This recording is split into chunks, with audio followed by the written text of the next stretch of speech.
In California, detectives investigated a gruesome murder. The suspect fled and was eventually caught in Arizona. His confinement didn't last long. He escaped and disappeared into the Grand Canyon, robbing and kidnapping tourists as he went. To stop the elusive killer, FBI agents and local officers joined forces on a dangerous manhunt.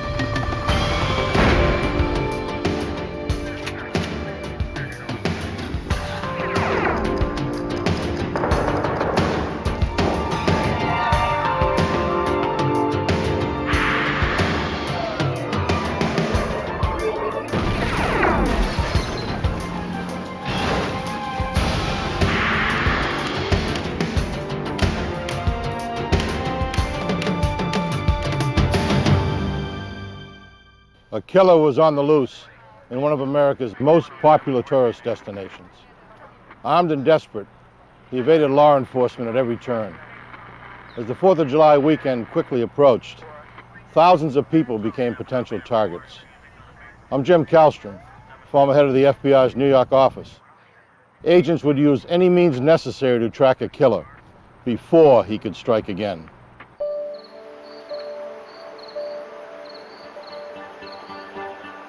In the early morning hours of September 20th, 1990, a fisherman cast a line into the Burns Cut River near Stockton, California. He felt a tug and reeled in something heavy.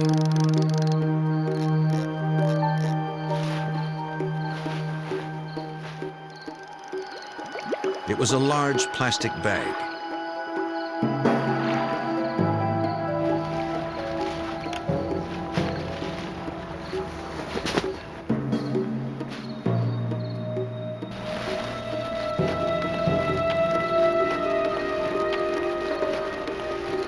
Inside, he found a human leg.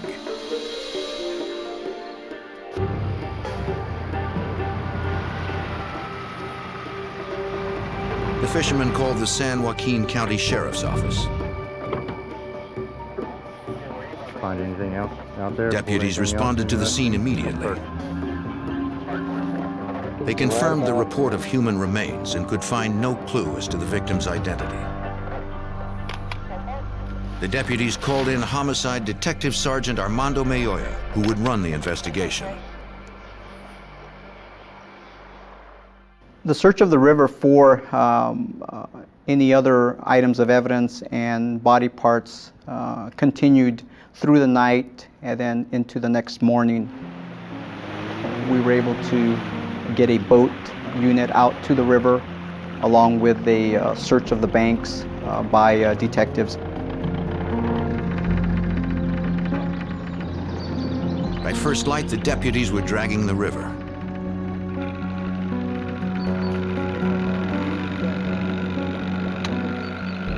While they checked the deeper water, detectives walked the riverbank.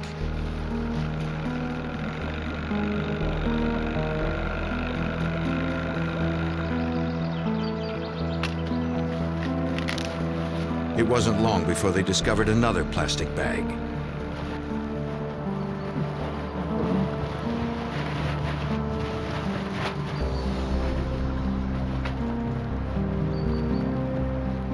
Inside were two arms. The wrists were bound together with masking tape.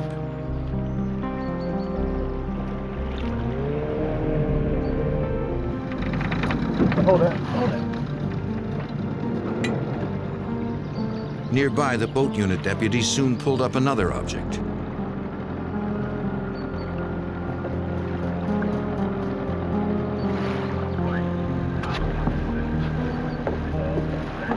It was a human torso wrapped in a sheet.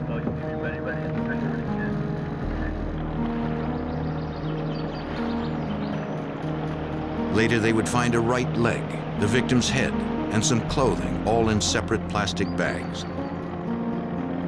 74. After several hours of searching, investigators had recovered an entire male body. They didn't know who the man was.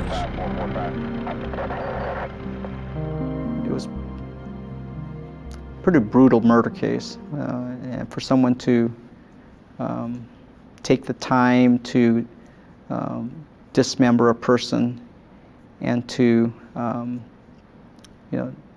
transport that person in different bags and dispose of the body without caring. It's very callous and cold.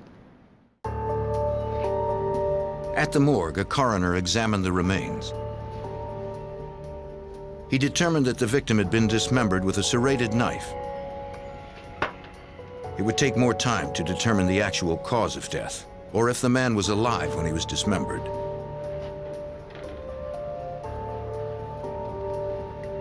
Detectives searched the clothing and found a wallet containing a California driver's license. It belonged to 40-year-old Sam Lee McCullough of Stockton. Police records showed McCullough had a minor arrest record. A fingerprint check confirmed his identity. After informing McCullough's family of his death, detectives got permission to check his house for evidence. Once the victim was identified and we had a name and a location where he lived, we responded to the victim's address. He lived in the 5200 block of East Mariposa Road in South Stockton. They arranged to meet Sam McCullough's girlfriend at his home. Someone is missing? She had reported McCullough missing earlier that day. Since he hadn't called her in several days, she checked McCullough's house and saw that the place was in disarray.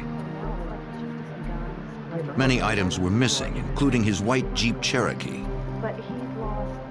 Also missing were 2 shotguns, a revolver, and a 9mm semi-automatic pistol.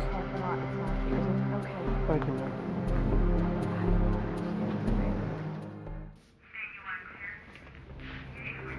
Detectives and deputies examined McCullough's house.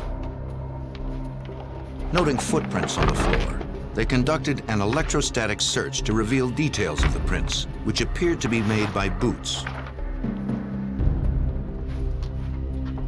Investigators also recovered latent fingerprints, but none were foreign to the house.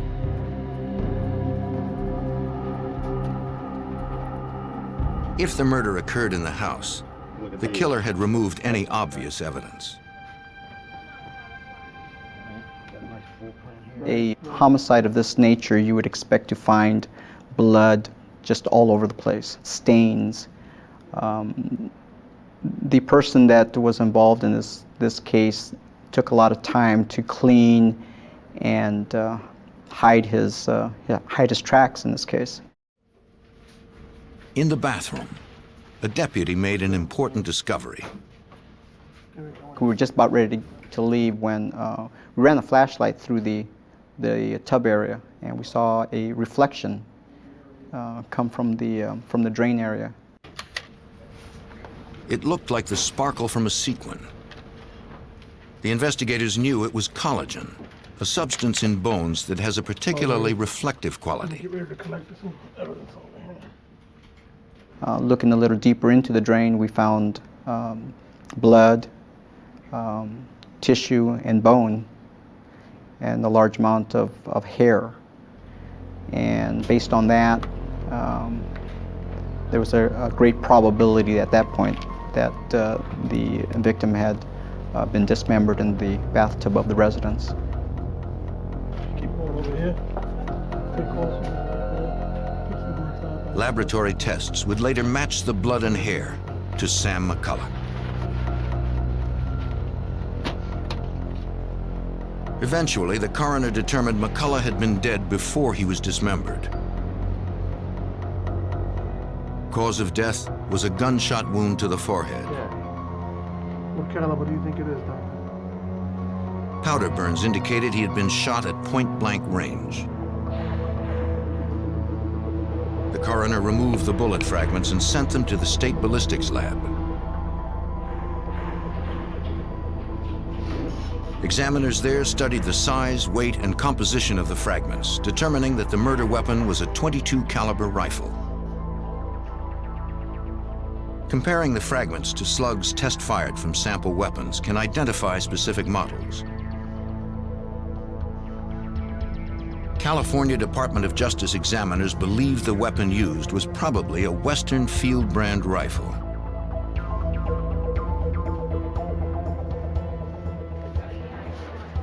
Detectives found documents listing the serial numbers of McCullough's Jeep and his guns. They entered the numbers into the National Crime Information Center. The NCIC is a nationwide database used by law enforcement agencies to track criminals, missing persons, and stolen property. If the items turned up anywhere, San Joaquin detectives would be notified.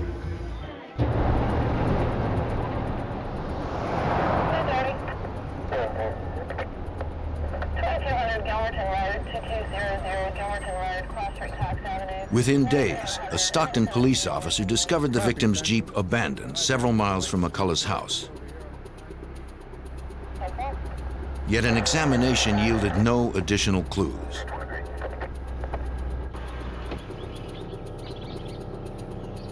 Investigators still had no leads on the killer. They canvassed McCullough's neighborhood, hoping to find a witness. No one reported seeing or hearing anything unusual.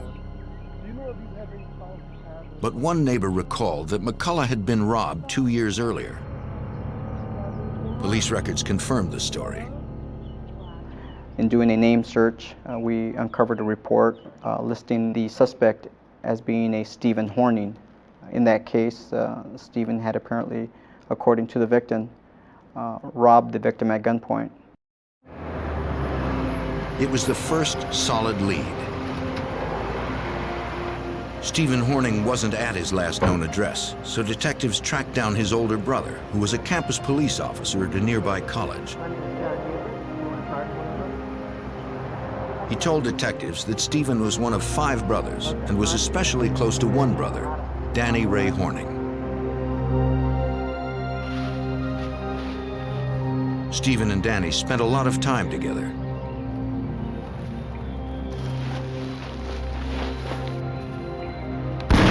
They often hunted and fished along the Burns Cut River, the same river where McCullough's body had been dumped. He told the detectives about one particular hunting trip Stephen and Danny had taken. They had shot a deer, brought it home, and butchered the deer in the bathtub of the residence. And that was significant to us, as the victim had been dismembered in the same way. Okay. The eldest Horning brother added another detail familiar to detectives. After butchering the deer, Danny had placed the animal's limbs in black plastic garbage bags. Detectives thought the story had an eerie resemblance to the homicide of Sam McCullough. They asked the brother to identify some clothing found in a bag containing body parts in the Burns Cut River. He said that the black shorts and t-shirt looked like those his brother Danny often wore. Police noted that no one in the Horning family had seen Stephen or Danny since September 19th, the day Sam McCullough was probably killed. The investigation progressed to the point where there was enough probable cause to present the case to a judge, and a search warrant was issued for Stephen and Danny, along with an arrest warrant.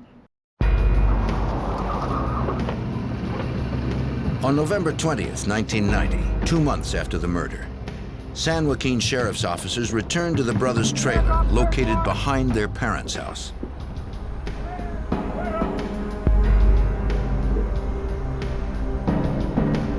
No one was inside, so detectives searched the surrounding area.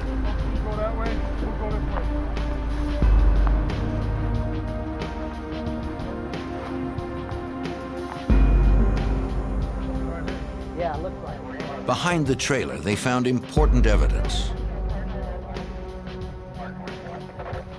A cut stock and a sawed-off barrel from a rifle. Lab examiners had reported that the weapon used to kill McCullough was probably a Western Field brand .22 caliber rifle. The barrel found in the field next to the suspect's house was a Western Field .22 caliber barrel. The next day, deputies went back to the trailer. One of the brothers, Stephen Horning, was there. Turn around, put your hands behind your back, please. He was arrested and charged with murder. Let's go and walk this way, Mr. Horn. The second suspect, Stephen's brother Danny Ray Horning, was nowhere to be found. Sit down here, watch your name.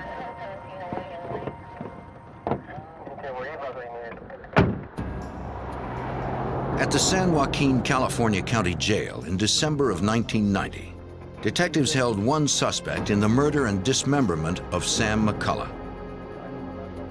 Stephen Horning had been arrested after a month-long investigation, but detectives needed more evidence to hold him. His brother, Danny Ray Horning, was also wanted but had fled the area. Stephen swore he had nothing to do with the murder and said he didn't know where Danny was. Since Stephen wouldn't help them locate Danny, the investigators turned to the Horning's father for answers. Mr. Horning offered valuable information regarding the possible murder weapon to Detective Sergeant Armando Mayoya. After speaking with the suspect Danny's father, I learned that that Danny had been seen with a sawed-off .22 rifle. Their father said Danny and Stephen had been behind the trailer when Danny shot a dog with the .22. Then Stephen fired at it with a crossbow. Mr. Horning believed his sons had buried the dog in the field behind the trailer. Investigators searched the Horning's yard. They noticed one area seemed to be covered with freshly dug earth and began to excavate. The dog was found, and a search of the dog by another detective found a bullet in the brain. The bullet was processed at the state ballistics lab. Examiners determined that the dog was killed with a Western Field .22 caliber rifle. The same model had been used to murder Sam McCullough. The technician compared the bullet from the dog to the one that had killed McCullough. The tests indicated it was likely that both bullets were fired from the same weapon. Detectives returned to the county jail and confronted Stephen Horning. They described the damaging ballistics evidence, explaining that the bullet from the dog was consistent with the bullet that killed Sam McCullough, and that his brother Danny had been seen with a Western Field .22. Realizing the case against them was strong, Stephen decided to cooperate. He claimed Danny had been in on the first robbery of McCullough 2 years earlier. Danny had vowed to kill McCullough for pressing charges. But then he went to prison for child molestation. When he got out a few months before McCullough's death, Danny had mentioned going back to rob McCullough again. Since no physical evidence implicated Stephen in Sam McCullough's death, investigators dropped the murder charge against him. They needed to find his brother, but Danny Ray Horning had disappeared. For 6 months, Detective Sergeant Armando Mayoya worked the case but found no new leads. Then, on March 22, 1991, he was contacted by authorities in Winslow, Arizona about Horning. Well, I received a phone call from Winslow Police Department, and they informed me that he had been arrested in a bank robbery. That day, Horning had walked into the Valley National Bank in Winslow, more than 800 miles east of Stockton, California. He trained his 9mm pistol on the bank manager while a teller filled a bag with $25,000. When she was in the other room, the teller had tripped a silent alarm.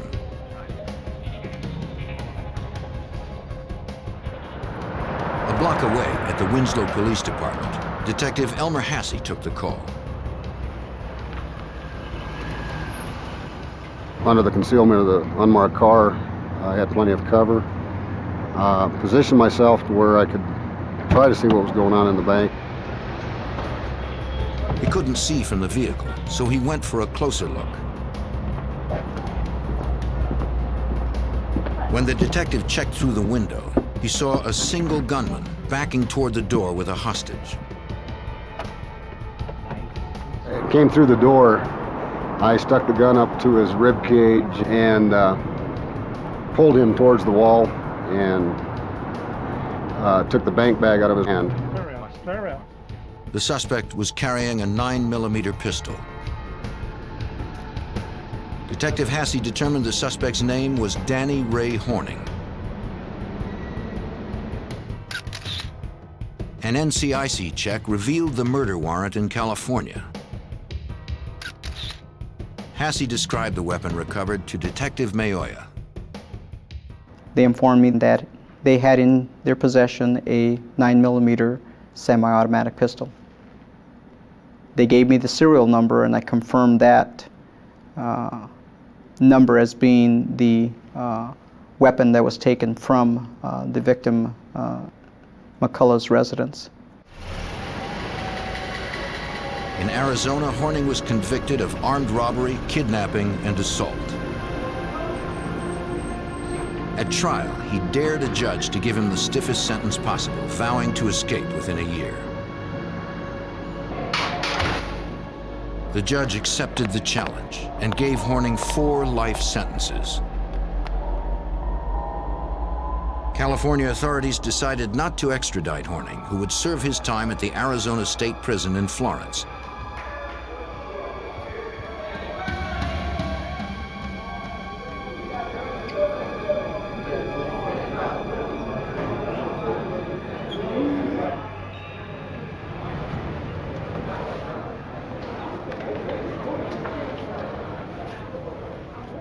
On May 12, 1992, prison officers doing the 4 o'clock head count found that prisoner number 85897 was not in his cell. The prison was locked down and thoroughly searched. But Danny Ray Horning was nowhere to be found. The convicted felon and suspected killer was on the run. On May 12, 1992, outside the Arizona State Prison in Florence, a massive manhunt began for escapee Danny Ray Horning, who had been serving 4 life sentences. Horning was also a suspect in a gruesome dismemberment in California. Arizona Department of Corrections fugitive investigator Doug Schuster helped organize the search. We have a lot of expert trackers, dogs, vehicles, equipment. The plan was to track him and apprehend him. We were planning to sight him, pick up a trail, follow him with dogs, horses, men, and locate him. Law enforcement teams from local, state, and federal agencies responded outside the prison. But Horning had disappeared from the immediate area. While the teams widened their circle, Schuster returned to the prison to try to figure out how the accused killer managed to escape. Prison officials contacted the FBI to assist in the investigation. Authorities first checked Horning's records. The convicted felon had been housed in Central Unit, the prison's most secure area. There was no evidence that he had tunneled out or otherwise breached the walls of Central. They interviewed corrections officers and inmates to determine Horning's last actions inside. Doug Schuster first determined why Horning wasn't in his locked cell. At any given time, not all inmates are locked in a cell. Some are out at work sites, some are working in the kitchen, some are working here and there. So you have a portion of your inmates that are supposed to be in their cells. Another portion would be accounted for via an out count sheet. Staff would visually see someone and say, these 4 inmates are in the kitchen working. So they wouldn't be in their cell during the count. Investigators learned that Horning had been assigned a janitorial job, which included cleaning the infirmary.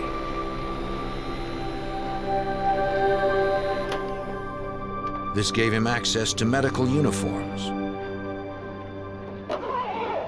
Well, he was able to obtain the white lab coat from the medical unit located inside the prison here. He was able to get a pair of white pants from the workers in the kitchen. Investigators believed Horning exchanged his prison uniform for the lab coat, white pants, and a forged employee ID.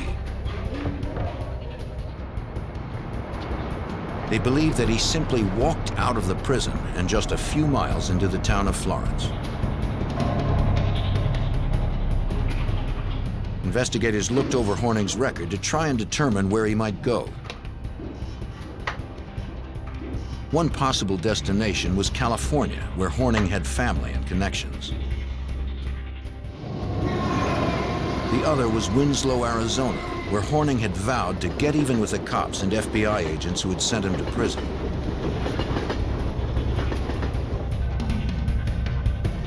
Special Agent Keith Tolhurst of the FBI's Phoenix field office joined the investigation. Hey, are you going up there with him? Are you going to take dog teams up there? He would work closely with the Department of Corrections to stop Horning before he struck again. The information from the prison told us that they believed he was going to rob some more banks and then go to Winslow and try to kill either the Valley National Bank people that he robbed the bank from or kill the agents. So we believed he was going to head that direction. The agent examined the items left in Horning's cell. They would be sent to profilers at the FBI Academy in Quantico, Virginia. We started getting involved with our behavioral science unit as well to see if they could profile this guy to find out whether he's the type of individual that would carry out his threats. And basically it came back later that it looked like he would be able, or at least capable, of carrying out those kind of threats. If Horning was willing to kill FBI agents, no one was safe. The first solid lead in the hunt for Horning came 3 days after his escape. On May 15th, Pinal County Sheriff's deputies responded to a ranch house 15 miles west of the prison.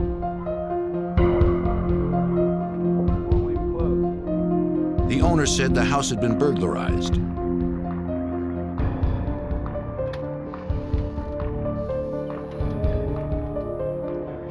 He said clothes, a pair of binoculars, and food were taken from his house. Also missing were several loaded guns. The FBI and local deputies believed it was Horning, stocking up for his bid to seek revenge. They were right. And they found a fingerprint of his at the house to confirm that it was him that had done that. So now we were a little more concerned even that he was headed in the direction that he had said because he was starting to try to carry out his plan. Good afternoon. We're holding this press conference. The fugitive was now armed. The FBI turned to the media to warn the public and to solicit their help. At a news conference, agents released Horning's photo and information about his escape. Anyone spotting Horning was asked to call the FBI immediately, though they were instructed not to approach the suspected killer. The media coverage generated many leads. One came into the FBI from campers, claiming that Horning was stealing food, maps, and camping gear near Lake Mormon, about 170 miles north of the prison. Even though Horning knew how to hunt and fish, the burglaries were essential to his survival in the woods. Local officers followed his trail. break into cabins, he'd steal food, and then he'd move on. And what we ended up trying to do was a house-to-house search of all the cabins in the area. That was something that was going to be done by the local county sheriff offices, and they were searching as many houses as they could.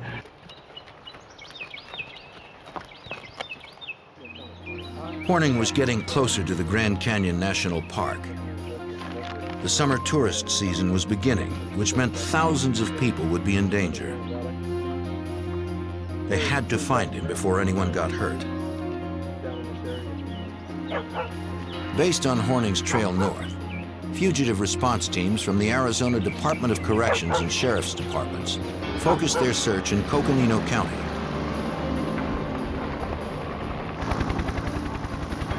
It was an enormous undertaking. Coconino County consists of over 18,000 acres of woods and difficult terrain. Perfect cover for a fugitive. We're in the mountains. It was Lake Mormon area. It was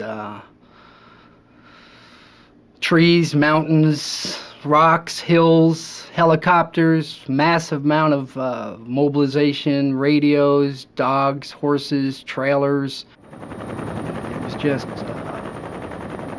massive.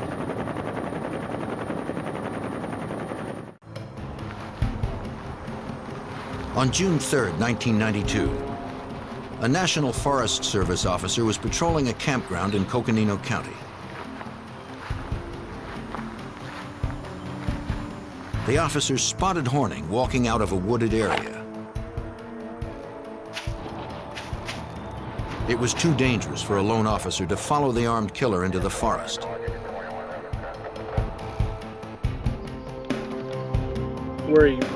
When reinforcements arrived, Danny Ray Horning had disappeared once again. The deadly fugitive was still on the loose.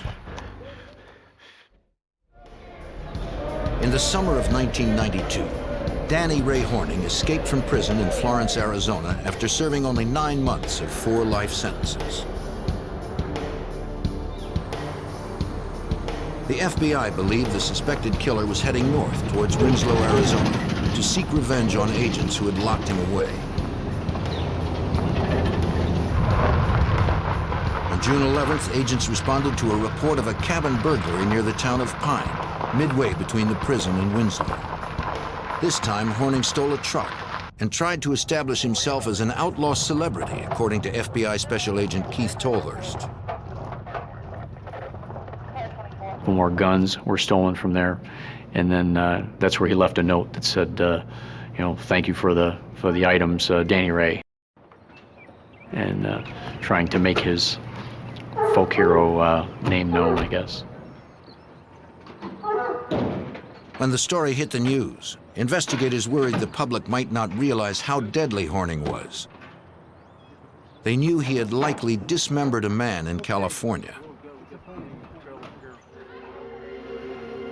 Now Horning had a vehicle, was armed, and was nearing the Grand Canyon National Park as tens of thousands of tourists were beginning their vacations.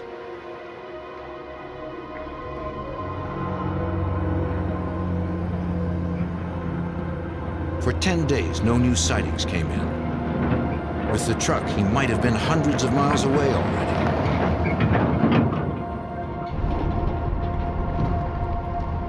Then, on June 21st, a Department of Public Safety officer spotted the stolen truck 50 miles north of Pine. Danny Ray Horning was driving. The officer called for backup.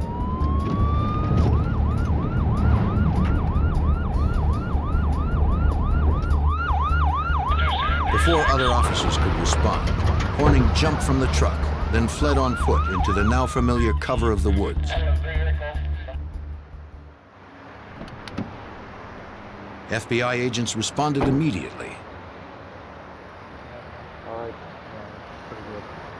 In the truck, they found another note signed by Horning. It looks like you left in a hurry and left that. Pine, Arizona is again up in a wooded area in northern Arizona, and it's along the path, if you're going from Florence up to Pine, he's almost to Winslow. So he's getting a lot closer to the area that we were concerned about. And again, we knew he had weapons, we knew he had the vehicle, he got up into that area, and it made us believe even more that he was going to try to carry out his threats. Authorities in Winslow weren't the only ones in danger. The FBI established a field command post inside Grand Canyon National Park, where Horning was a threat to thousands of tourists. They tracked confirmed sightings, plotting out Horning's movements. Agents coordinated the response to each sighting and relayed information between the many law enforcement agencies involved.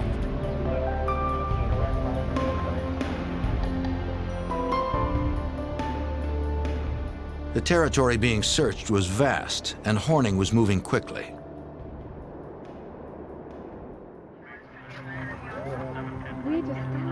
On June 23rd, 2 tourists reported to agents that Horning had carjacked them inside the national park.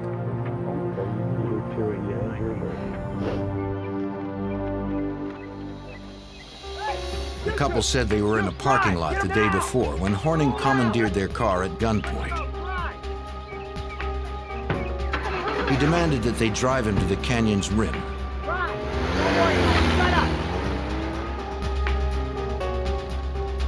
He checked into a hotel room there and forced his captives inside. Okay, you two. Quiet.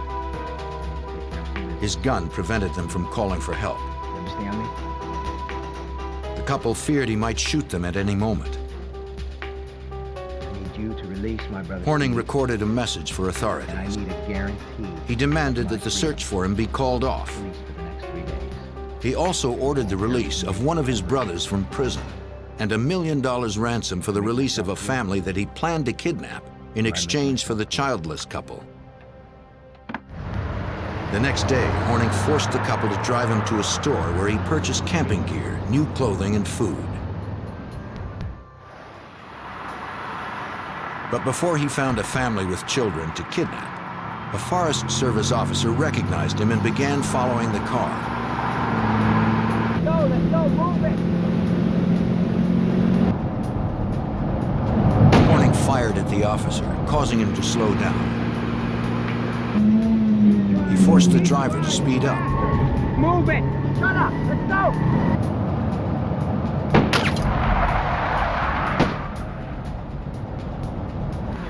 When he had gained some distance, Horning ordered the car stopped. Stay. He jumped out and fled on foot. Since he shot at a law officer, it was clear Horning was becoming desperate and more dangerous.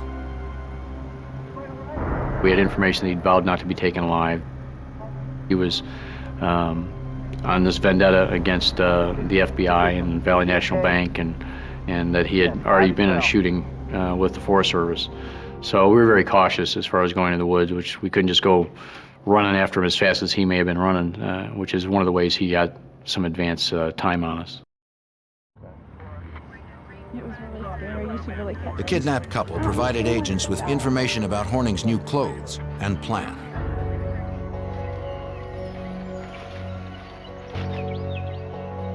Once again, armed search parties scoured the area where Horning was last seen, but found no trace of him.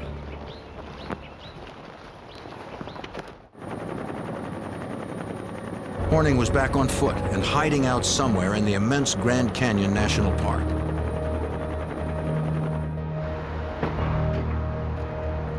He had vowed to kidnap a family with children. Come on, guys. Let's go.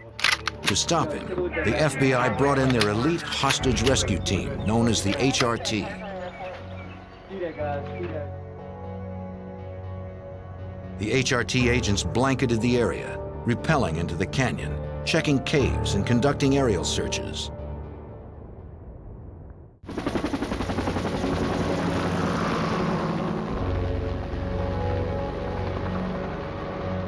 They had to find the suspected killer before he had the chance to kill again.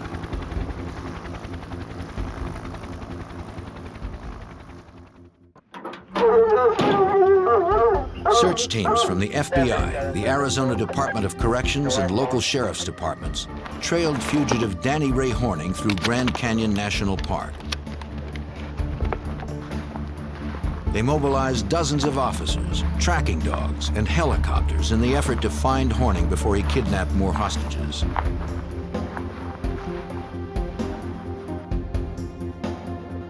But the accused killer could have been anywhere in the immense park's 1.2 million acres.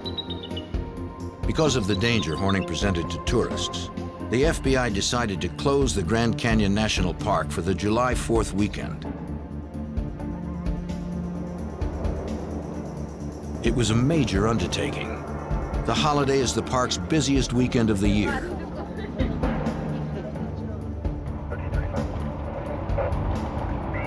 It was also the first time in the park's 73-year history that it had been closed due to a criminal threat. But Horning was dangerous enough to warrant the extreme action, according to FBI Special Agent Keith Tolhurst. He was moving around inside the canyon, and we couldn't control that because there was too many people in the canyon. So we were going to try to start getting everybody through the roadblocks and try to find him. New visitors were turned away, and those already in the park were asked to leave. Police set up roadblocks at entry and exit points around the Grand Canyon. They searched vehicles and informed motorists of Horning. But they didn't stop him in time. On July 4th, 2 British tourists were preparing to leave the park when an armed man approached them. They knew it was Danny Ray Horning, though he no longer looked like the photos in news reports. He was much thinner, had blonde hair, and was clean-shaven. Since the park had been locked down, the women were Horning's only way out.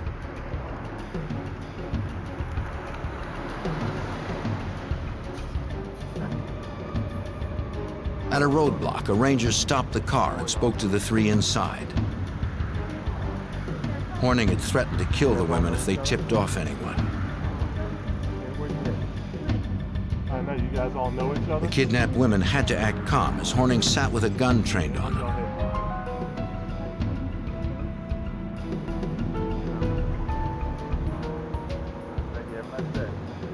The officer didn't recognize the blonde-haired Horning and let them through.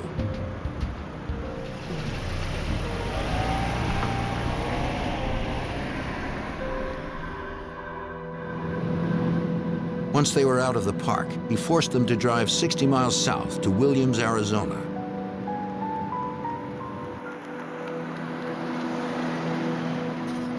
When they were far from the police in the Grand Canyon, Horning ordered them to stop the car.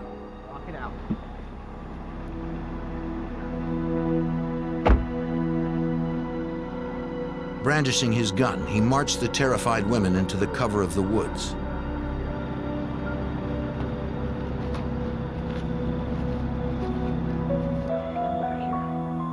The women believed that Horning was taking them there to execute them.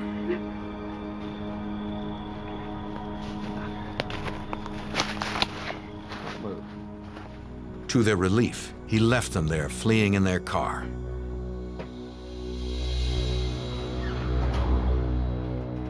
The women managed to free themselves and ran to a store. A clerk there called authorities and was told an officer was nearby. The women were badly shaken but unharmed.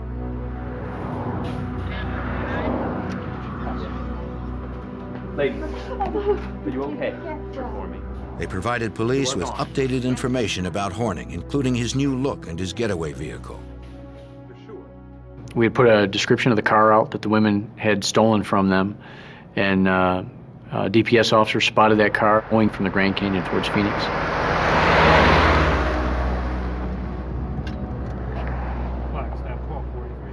Highway Patrolman Stephen Costello works for the Arizona Department of Safety. When Horning drove past, he began following the armed fugitive.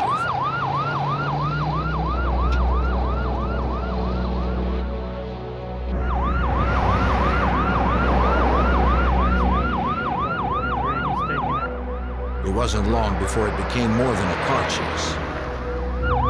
I hear a great big old bang, and I thought it was something wrong with the car. I looked at the gauges, all as well.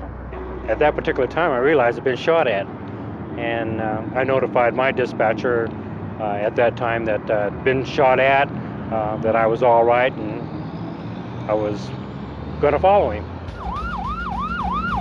The gunfire forced the patrolman to keep his distance.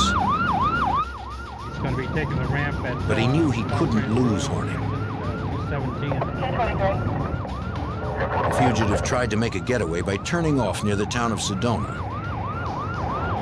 He takes the ramp, and I could see that he slammed on the brakes, and he skids in, and he has a slight accident is what he does. He hits a sign.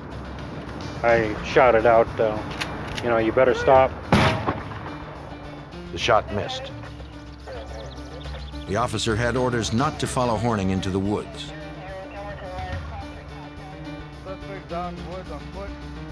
When backup arrived, agents and officers began a grid search of the area. Again, Horning couldn't be found. After nightfall, a lead was called into the command post. A resident said he saw Horning drinking from a garden hose in a neighborhood near Sedona. A Border Patrol agent responded to the call. As far as anyone knew, Horning was still armed.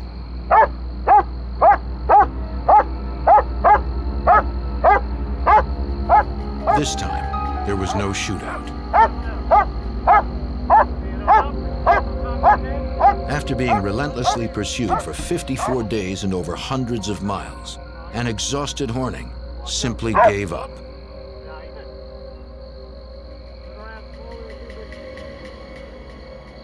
No doubt in my mind that because of the efforts of the teams that had been chasing him, that they had basically run him into the ground. He was laying there, dog-tired with his tongue hanging out, and for a man who still had his weapon on him and vowed not to be taken alive, all he wanted was a glass of water. Danny Ray Horning earned 6 more years for his actions during his violent flight.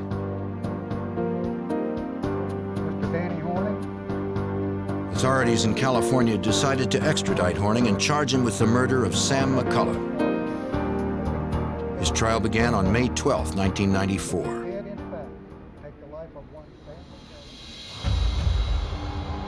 Prosecuting attorneys proved that in September of 1990, Danny Horning broke into Sam McCullough's house to rob him.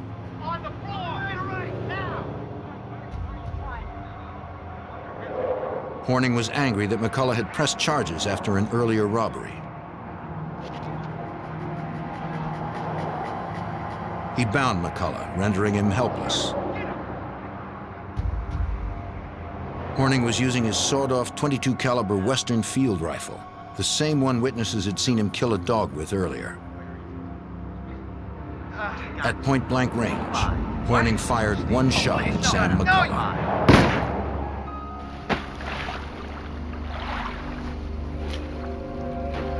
Minute blood spatter, as well as the human tissue found in the drain, indicated Horning had likely dismembered the victim in his tub. Then he dumped the body parts into the Burns Cut River. On July 15, 1994, about 4 years after the death of Sam McCullough, a California jury found Horning guilty of murder. He was sentenced to death. Danny Ray Horning was sent to San Quentin Prison. He remains locked down in the maximum security of death row.